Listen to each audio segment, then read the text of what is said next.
గణపతి అనుమతితో తాండవమేద్దాం, తక్కదిమి తక్క జనులకు పేటాడేద్దాం.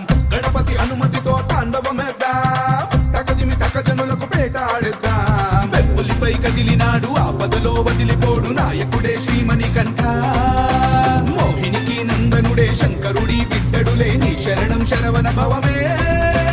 కలిగాలిని బంధించి విజయాన్ని అందించి వరమిచ్చి స్వరూప